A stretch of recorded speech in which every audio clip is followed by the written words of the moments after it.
G-Man Boxing. Do you know what I mean? Every single live he donates. I see him on other lives donating. He's got the bag on it.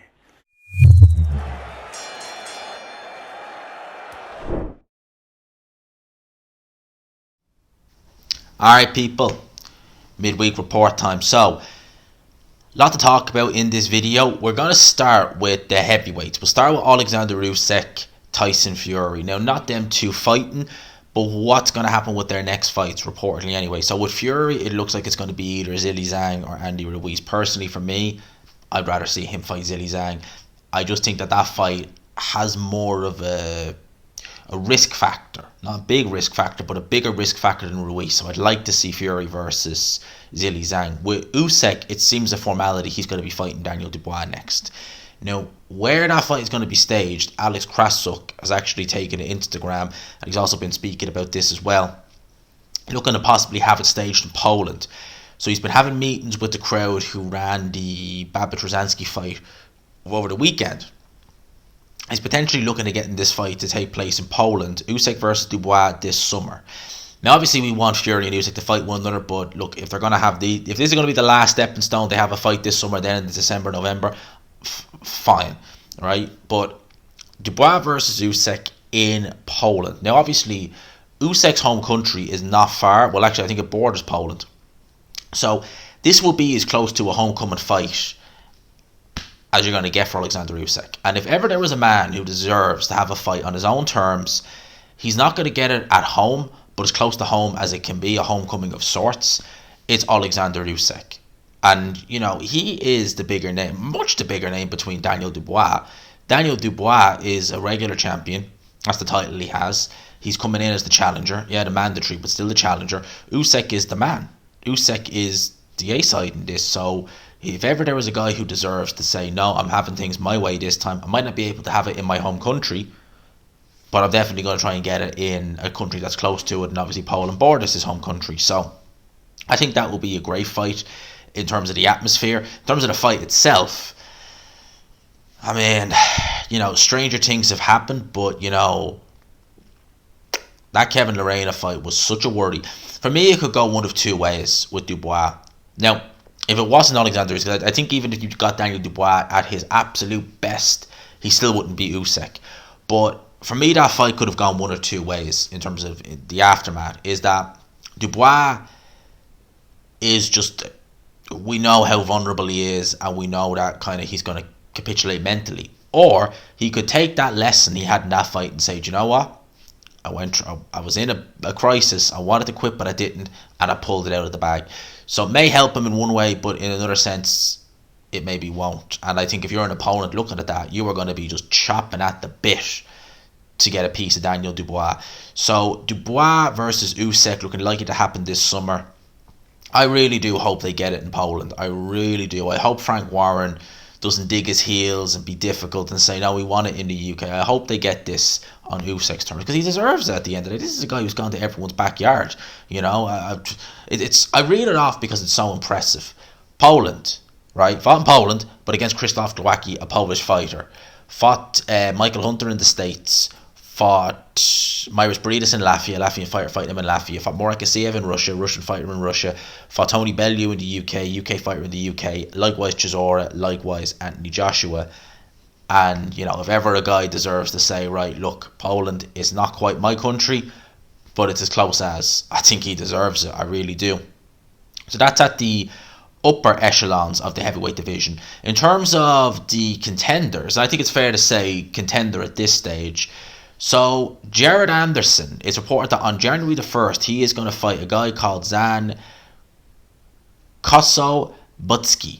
I think I've sounded that name as best as I can, right? This is a Kazakh heavyweight, 6'3", 34 years old. Now, to look at his resume, obviously he's undefeated as well, so 18-0 with 19 knockouts. Now, his most recent fight came in, I have seen this guy fight a few times. I've actually seen his fight against Kamil Sakalovsky, and he did stop Kamil Sakalovsky, which does take some doing. You know, Sakalovsky is a journeyman, but he's a journeyman who always comes to fight, and he normally brings these guys rounds. And this was a 10-rounder, to be fair, but he was stopped in the last, well, the 10th round, you know. Sakalowski, he was down, he lost every round. He is better than his record suggests, Sakalowski, but he does take some stopping. He obviously also stopped Joey Dubois in 2 rounds. Joey Dubois was someone else as well who doesn't normally get stopped. You know, he's been stopped only 3 times in his career. No, Joey Dubois was an awkward fighter. You know, I would imagine Joey Dubois is a nightmare in the gym. He looks like the type of fighter who he'd be a nightmare in the gym, but in the ring, he's still not the easiest. If you know you've holes in your game, and Joey Dubois will expose it, but he didn't expose it. He was knocked out in 2 rounds in 21. He also stopped Johan Dubois in 5 rounds. That was a corner retirement. I don't believe Johan Dubois touched down. And again, Johan Dubois is normally durable. Normally goes the distance. Normally, he's been stopped a few times now later on in his career. He is getting up there in age. How old is he now? 7 losses, 4 stoppages. He's 42. Jeez, I didn't even think he was that old. I didn't realise he was that old. Crazy. So there's some of the names I recognise. There is some names like Konstantin Dovichenko. Oh, actually, that's the guy who fought young Moses Atelma last time out, and obviously went the distance. But and again, look at this, right? This is a guy here, right, who has 19 wins, 18 knockouts. So he obviously has a bit of power, and he wasn't even able to stop Konstantin Dovichenko. So why are people losing their minds over Moses Atelma not stopping him? So this is going to be an interesting fight. It will be a very interesting fight between the two of them. So Jared Anderson I rate very highly, and at this stage I like the way Top Rank are working with him. And Top Rank are very, very good at matching their fighters. They're very good at matching them well. They keep them active, and they know. Like Bob Arum has been around the game for decades upon decades. He knows how to bring a fighter through. You know, bit like Frank Warren. Although I think Frank Warren with certain fighters, he's maybe like Anthony Yard springs to mind. He's kind of done it the odd way, and it's almost worked, but it's not quite. So Big Baby Anderson, I really do enjoy watching him. I think he's tremendous talent, and I'm going to be keeping a close eye. This is a fight you'd stay up for, because Big Baby Anderson is tremendously talented, and this is a big step. It's a big step up for Anderson. A big step up. Make no mistake about it. You know, I mean, the George Ariases of the world. You know, George Arias made a bit of a name for himself about 7-8 years ago, but he's done nothing since then. The Jerry Forrest of the world, you know, Oleksandr Tesenko, you know, Jeremiah Karpensi. These are fighters I know of. You know, I know Karpensi, the Karpensi family. Tommy Karpensi, he's a light heavyweight. You know, so some of these guys he's been fighting, you'd know of them, and you know he's beating them, stopping them in good fashion. But we need a step up. You know, he is 23 years old. He's still quite young. But I think they're stepping up the right way. So it's going to be very interesting to see how this fight goes. I'd be picking, don't make no mistake about it, I'd be picking Big Baby Anderson to win. It's going to be a tricky fight, I reckon. I don't expect him to go and just steamroll this guy like he's done the rest. In terms of Tank Davis versus Ryan Garcia, did just over 1.2 million pay-per-views in the United States, which is very good. You know, Las Vegas actually have said in terms of gates, they are now the 5th biggest. So they've only been beaten out by Mayweather McGregor. Well, actually, they're beating Mayweather Pacquiao, which is number 1. Then it's Mayweather McGregor. Then it's Canelo Triple G 1, Canelo Triple G 2. Then they come in, they shave by 2.8 million Mayweather Canelo. So it done well in the States, which is very, very good. Good pay-per-view numbers. You know, I was hearing rumours that there was the estimation was less than 1 million. Now, I don't really like getting into too much with pay-per-view buys and stuff like that, but when you know a pay-per-view is done well, when you know a fight's been sold as a big fight, and it delivers with some good, very good pay-per-view buys, especially in a market like the US, you know, boxing in the UK, would I say it's as strong as it was a couple of years ago? Well, it's hard to say is it as strong as it was a few years ago. Maybe not, but UK boxing is good. You know, in Europe boxing is pretty good. In America, boxing needs to get that bit of zest of life back into it. And I think that fights like this, you see, this is why we need to get these fights over the line more often. The big fights between the big guys in the States. Not be waiting around for 6 years like Terence Crawford and Errol Spence. You know, as much as I want to see that fight, it's past its sell-by date in a way where we have we have the interest in it. You know, I'm still interested in it. I still want to see it. I'm still dying to see it. But 6 years for this fight to happen, right? Whereas these guys, 28, 24 years old, both undefeated, in their primes, they get it on. and look at this, right? We get big numbers. I'm hoping we can get more of the same. I'm hoping we can get the winner of Josh Taylor versus Teofimo Lopez to maybe have a fight against Ryan Garcia or Regis Prograis or someone like that. I'm hoping we're going to get to see Tank Davis face the winner of Lomachenko versus Haney. I'm hoping we're going to start to see that, because at the end of the day, like, the numbers are there. They're good numbers. You know, we need more of these big fights. And you could turn around and say, gee, Devin Haney versus Tank Davis probably won't do 1 million. And I agree, it probably won't. You know, you got to bear in mind that it's two very big names coming together. You know, I was going to say Floyd Mayweather, maybe that's it, because he'll always do good numbers. But Floyd Mayweather and Manny Pacquiao would always do better numbers than, say, Floyd Mayweather versus, you know, Devin Alexander. If you take Alexander in his prime and Pacquiao, you know, was night and day, it's always going to do, your dance partner helps. But I think that it's a good sign. It shows that boxing in America, people are taking notice, and, you know, good numbers there. So very happy to see that. Long may we get more big fights, and long may we get more big numbers over there. So, in other news, I seen this actually announced. Joseph Parker will face Fagia Pelewi. I'm probably butchering that name, but I have to say I've never heard of him, for the Commonwealth title. That's a real... Joseph Parker fighting for the Commonwealth title. Now, it's on BoxRec. Okay, this guy, 15-3-2. I have to say, I've never heard of him. 29 years old, from Australia, originally from Samoa. Who has he fought? Himoi Aho. Oh, I've seen him fight before. Who has he fought? He fought Julius Long. I seen that fight. That was a very strange fight. That was on the undercard of Parker versus Junior Fa. He has a loss against Justice Hooney. Has Eddie Hearn signed Justice Hooney? I think he has. Oh, this is really, really damaging. Like, when you see this, panic. Knocked out in 7 rounds by Lucas Brown. If you're getting knocked out by Lucas Brown at this stage in your career, that's not a good look at all. So he's fighting Joseph Parker in, I believe it's Melbourne. Yeah, it is Melbourne, Australia, on the 20th. It's a Wednesday. All right, that's strange. Okay, Wednesday. David Nyeka, Paddy Donovan. Is that Paddy Donovan from Limerick? Yeah, it is. All right, fair enough. Okay, I suppose Andy Lee wants to get him active. Fair enough. Who else is on that card? Jada Michelle versus Max Rivas. Kanye Clark versus Nikita Tio. Nikita Zoo. Okay. No Limits Boxing. Now, here's the thing, right? Someone posted in the Element group, right? The Hatman Element group that I'm a part of, that the rumor mill is that this fight was going to be announced. So I wasn't surprised when I heard this fight getting announced, because it was kind of teased in the Element group. But what he was saying is that No Limits is Parker's new promoter, that he's actually left Ben Shalom. Nothing confirmed. I haven't heard him confirm it, but apparently he is now with them and not Ben Shalom. So Parker's only had one official fight with Shalom on Sky, if you don't count the fight that he had with Parker with Joe Joyce on BT Sport. If this is true, that's a real bad look for Ben Shalom. Something is up there with Sky and Ben Shalom. There has to be, because you're having fighters like Jack Cattrall who aren't even making their debut. They're signing with Boxer and Ben Shalom. They're not even making their debut with them, and they're already jumping ship and going to people like Eddie Hearn.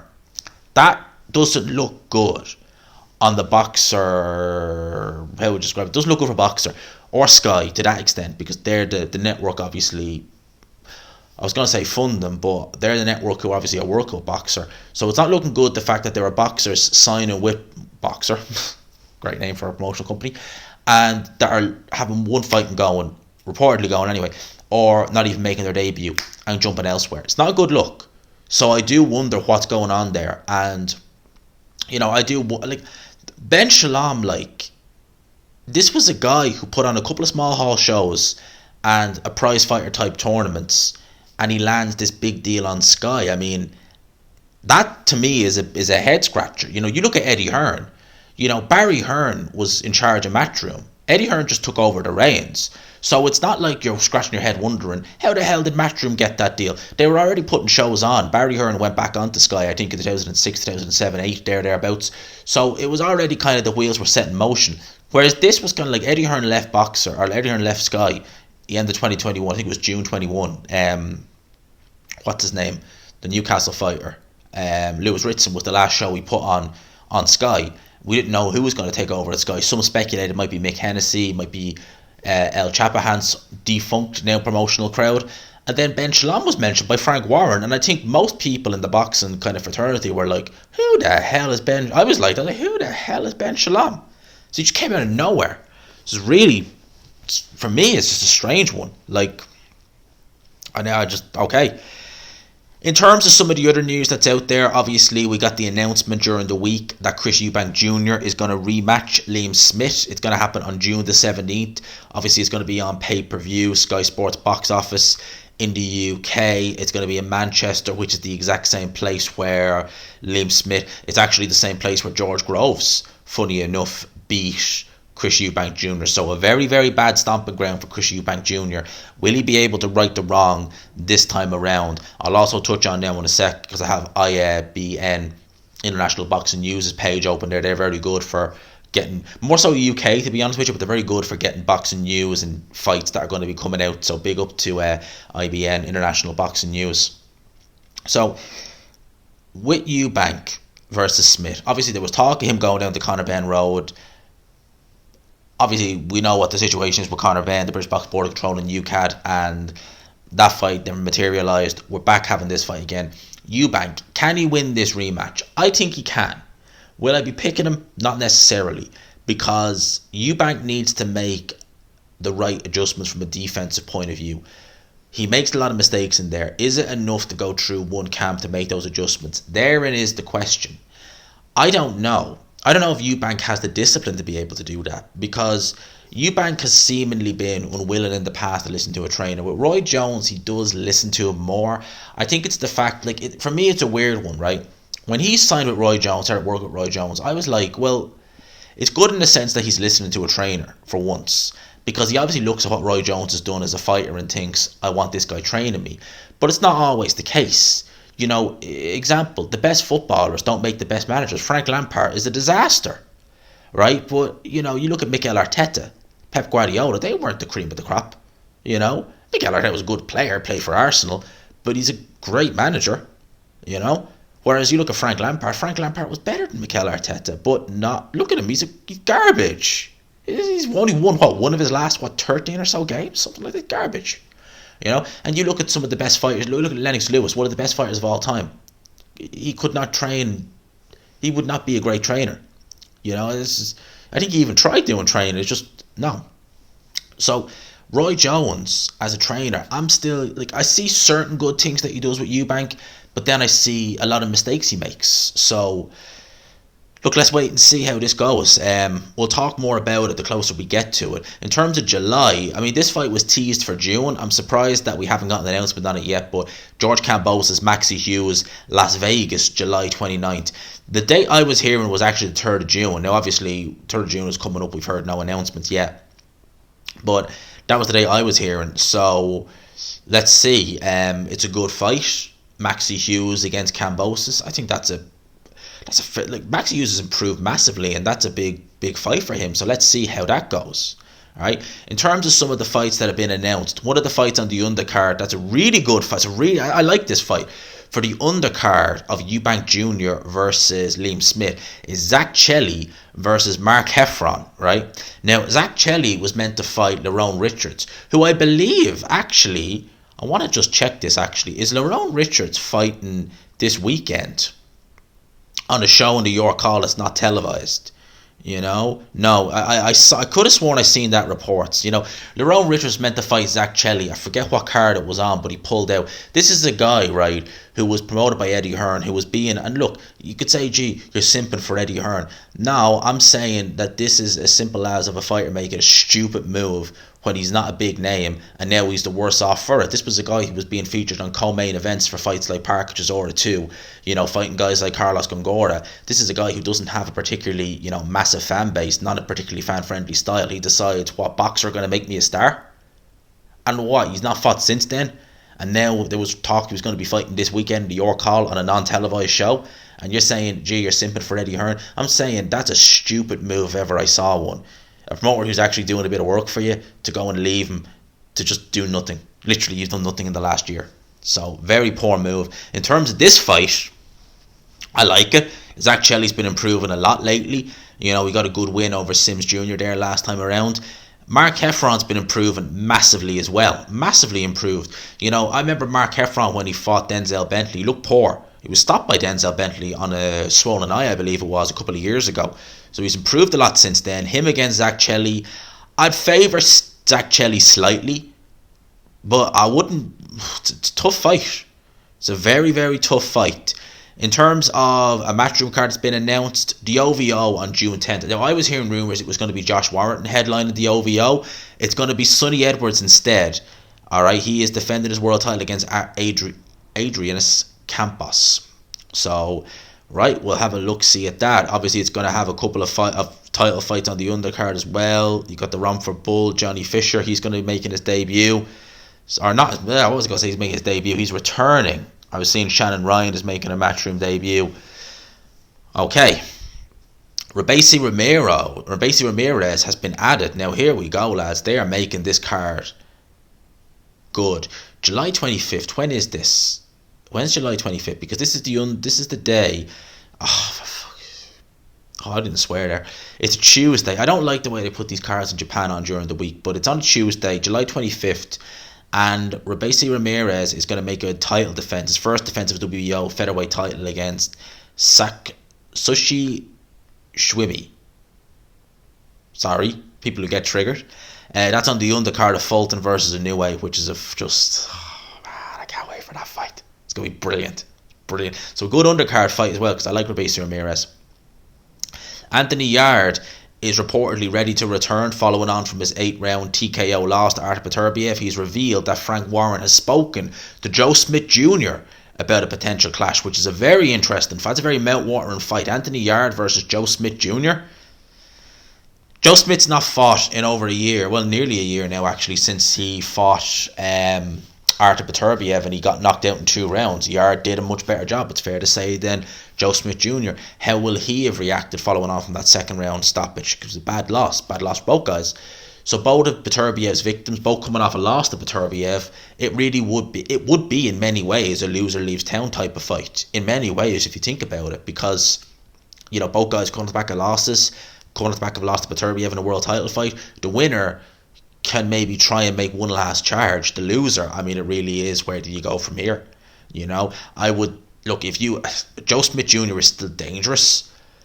If you're talking about the Joe Smith who fought Eleider Alvarez, I'd be picking him over Anthony Yard. I would. Now, that's a trickier one. Let me know your thoughts on all this, lads. I think I got it all in that little sweep there. There was a good bit of news, a lot of fights being talked about, so it's been an interesting few days for boxing. It's been very interesting. Let me know in the comments below what you think. I talked about in this video some of the fights that are being rumoured, some of the fights that have been announced, some of the thoughts on everything in this video. Let me know in the comment section, lads. Smash the like button if you can. Hit subscribe, of course, if you haven't already. For now, I'll talk to you, lads.